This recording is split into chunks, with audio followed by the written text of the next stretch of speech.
এক জঙ্গলে বাস করত একটি টুনি পাখি ও তার দুটি ছানা। টুনি পাখি তার দুটি ছানা নিয়ে খুব হাসি খুশি ছিল। সেই জঙ্গলে বাস করত একটি দুষ্টু ও লোভী শিয়াল। শিয়ালটি ছিল খুবই বুদ্ধিমান এবং চালাক। একদিন টুনি পাখি বাসায় তার বাচ্চাদের সাথে গল্প করছিল। তখন টুনি পাখির বাসার সামনে দিয়ে সেই দুষ্টু লোভী শিয়ালটি যাচ্ছিল। লোভী শিয়ালটির চোখ পড়ে বাচ্চাদের দিকে। সে তখন মনে মনে বলে, আরে বাহ, এদিকে টুনির দুটো নাদুস নুদুর বাচ্চা হয়েছে। বাচ্চা দুটি খেতে যে কতই না মজা, যে খাবে শুধু সেই বুঝবে। যাই, টুনিকে বোকা বানিয়ে তার বাচ্চা দুটো খেয়ে নে। যে কোনোভাবেই আমাকে বাচ্চা দুটো খেতে হবে।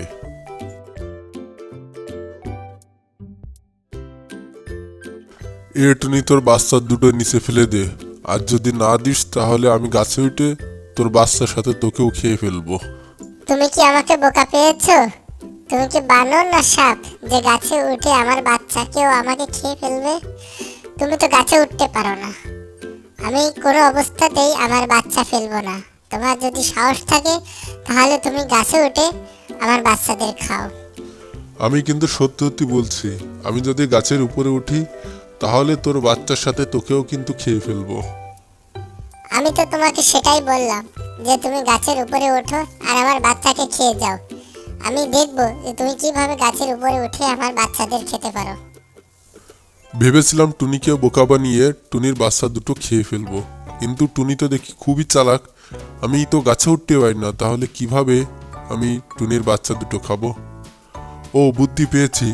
টুনির বাসার গাছটা তো খুবই চিকুন। আমি যদি গাছটাকে ধাক্কানো শুরু করি তাহলে গাছ থেকে টুনির বাচ্চা পড়ে যাবে, তখনই আমি খেয়ে নিব। একথা বলে পাজি শিয়ালটি গাছটিকে ধাক্কা দিতে লাগলো এবং বাচ্চা দুটি পড়ে গেল। বাচ্চা দুটি পড়ার সঙ্গে সঙ্গেই শিয়ালটি বাচ্চা দুটিকে খেয়ে ফেলল।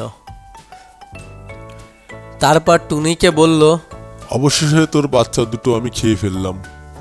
আমি যদি গাছে উঠতে পারতাম তাহলে তোকেও খেয়ে নিতাম, কিন্তু আমি গাছে উঠতে পারি না বলে তুই বেঁচে গেলে। যাই হোক, তুই বেঁচে থেকে আরো উপকার হলো আমার। এরপর আরো তুই বাচ্চা দিবি, আমি আবার এসেও তোর বাচ্চা খেয়ে যাব। এরপর তুই একটা কাজ কর, তুই আরো ডিম পাড়। ডিম পেড়ে আরো বাচ্চা ফোটা, আমি এসে আবার খেয়ে যাব। দেখিস এরপরের বাচ্চাগুলো যাতে আর একটু বড় হয়। তুমি একটি পাজি শিয়াল, আমার ছোট ছোট দুটো বাচ্চাকে খেয়ে তোমার কি লাভ হলো? তোমার পেটের এক কোণাও তো ভরলো না। চুপ কর বলদ, তুই কি তোর বাচ্চাকে খেয়েছিস? আমি খেয়েছি। আমি জানি তোর বাচ্চা খেতে কত সুন্দর। তুই আবারও ডিম পাড়, বাচ্চা ফুটা। এই বলে পাজি শিয়ালটি সেখান থেকে চলে গেল। আর টুনি মন খারাপ করে সেখানে বসে থাকলো। এ ঘটনার ঘটার বেশ কিছুদিন পর একদিন শিয়াল তার বাসায় বসেছিল এবং বলছিল, টুনির বাচ্চা তো খেয়েছি, অনেক দিন হয়ে গেল। এতদিনে মনে হয় টুনির আরো দুটো নাদুর নুদুর বাচ্চা হয়েছে। যাই, টুনির বাচ্চা দুটো আবারও খেয়ে আসি। যদি এখন না যাই তাহলে তো টুনির বাচ্চা আর খেতে পারবো না। যাই বাবা, তাড়াতাড়ি যাই, যে টুনির বাচ্চা খেয়ে আসি। এই বলে পাজি শিয়ালটি টুনির বাসার উদ্দেশ্যে রওনা দিল। এদিকে টুনির দুটি বাচ্চা হয়েছে, খুবই দেখতে সুন্দর ও নাদুস নুদুস হয়েছে। দুষ্টু শিয়ালটি টুনির বাসার সামনে এসে বলল, আমি এবারও টুনির কাছে গিয়ে তার বাচ্চা দুইটি চাবো। যদি টুনি তার ভালো ভালো বাচ্চা দুটি দেয় তাহলে তো খেয়ে নিব, আর যদি বাচ্চা না দেয় তাহলে আগের মতন যে গাছটা ঝাঁকা দিব এবং বাচ্চা পড়ে যাবে, আমি বাচ্চা দুটো খেয়ে নেব। দে টুনি, তোর বাচ্চা দুটো দে, আমি আবার এসেছি খেতে। আগে তোকে বলে গেছিলাম যে আমি আবারও আসবো তোর বাচ্চা খেতে। দে দে, তাড়াতাড়ি দে। আমি তোমার কাছে হাত জোর করে বলছি, এবার আমার বাচ্চা দুটো খেও না। আমি আমার বাচ্চা দুটোকে এবার মানুষ করব। আমার কাছে কোনো হাড়জোড় করে লাভ হবে না। আমার খুব খিদে পেয়েছে, আমি তোমার বাচ্চা খাবোই খাবো।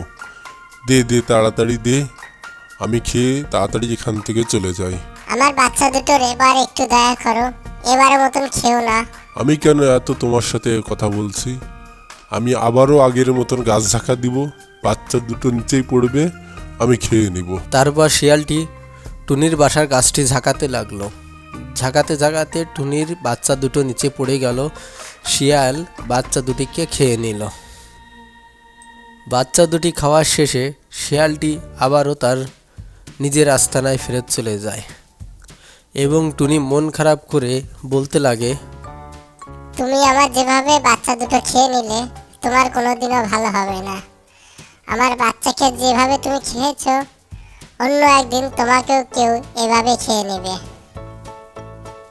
পরের দিন সকালে টুনির কাক বোন বেড়াতে আসে, এসে বলে, কি হয়েছে ছোট্ট টুনি বোন, তুমি মন খারাপ করে বসে আছো কেন? তোমার বাচ্চা দুটি কোথায়? আমি তো তাদেরকে দেখতে পাচ্ছি না। একটি দুষ্টু শিয়াল আমার বাচ্চা দুটিকে খেয়ে নিচ্ছে। আগেও একবার আমার বাচ্চা দুটিকে খেয়ে নিচ্ছে, আমি কিছুই করতে পারিনি।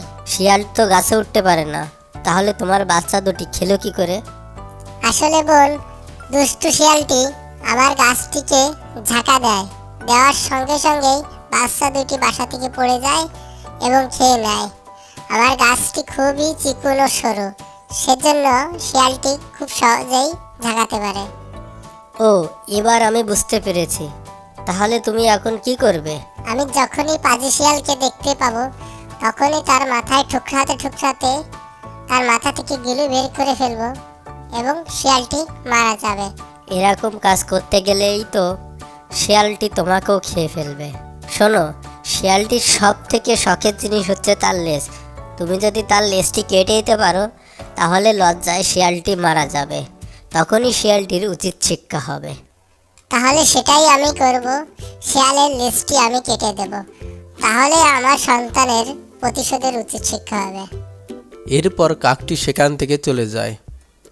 কিছুদিন পর টুনি পাখির আবার দুটি বাচ্চা হয় এবং বাচ্চা হওয়ার সাথে সাথেই টুনি পাখি একটি ছুরি এনে তার বাসায় রাখে। কয়েকদিন পর শিয়ালটি আবারও টুনি পাখির বাচ্চা খেতে টুনি পাখির বাসায় চলে আসে। এসে আবারও টুনিকে তার বাচ্চা দিতে বলে, কিন্তু যখনই টুনি পাখি তার বাচ্চাকে দিতে চায় না, তখনই শিয়ালটি আবারও গাছটি ঝোঁকাতে থাকে। ঝাঁকাতে ঝাঁকাতে টুনি পাখির বাসার থেকে সেই ছুরিটি এসে শিয়ালের লেজের উপর পড়ে এবং শিয়ালের লেজটি কেটে যায়।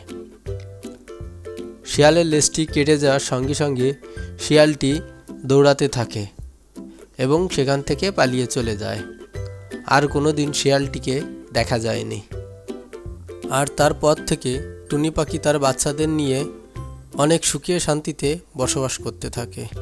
এরপর আর টুনি পাখির কোনো বাচ্চা কোনো শিয়ালে খেতে আসেনি। আমাদের ভিডিওটি যদি ভালো লেগে থাকে, তাহলে অবশ্যই আমাদের চ্যানেলটিকে সাবস্ক্রাইব করে আমাদের পাশে থাকবেন এবং ভিডিওতে লাইক করে একটি কমেন্ট করে যাবেন। ধন্যবাদ।